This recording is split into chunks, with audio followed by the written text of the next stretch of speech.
This story is going to show that it is always best to keep your wits about you at all times, whether you're at work or at home. One night, a man who we are going to call Steve was in his early 20s while he was working as a wire technician. He had a pretty normal day, making all of his house calls, nothing out of the ordinary. And around 7 o'clock at night, he received a call to a house, which was right around quitting time for him, but it was fine. He showed up and he saw that all the lights in the house were out.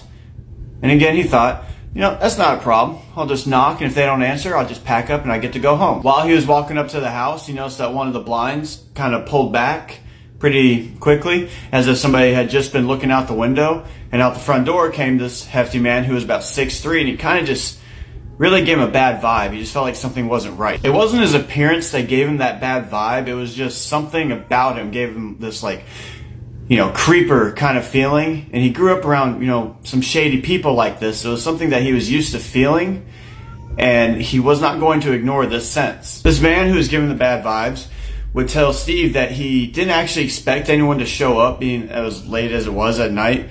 And Steve would tell him, we get our calls at random for, coming to the houses and everything, kind of just get pooled and categorized, and we just come out when we can. This guy would then size Steve up as if he was trying to see if he'd be able to take him, but then he invited him inside, and Steve still had this feeling that something just was off about the guy, and mentally prepared himself in case he had to do anything to kind of stave him off to be able to get away. Steve would grow even more suspicious when he found out that the modem was placed in the basement of his house, which was odd because there was nothing actually in the basement. And you always want to have your electronic devices closer to your modem for a stronger signal. So this just really kind of freaked him out even more. And as Steve expected, when he went down to the basement, there was nothing there.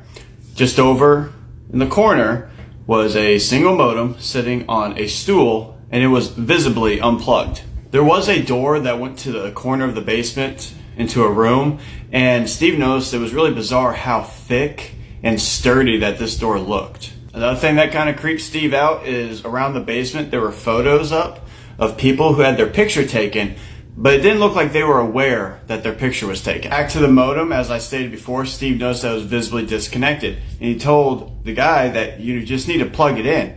And he got almost angry by that statement. He said, "No, that is your job. You need to plug it in." The big guy would go and plug in the modem, but with how angry he was about it, it really just confirmed to Steve that he was right to be concerned.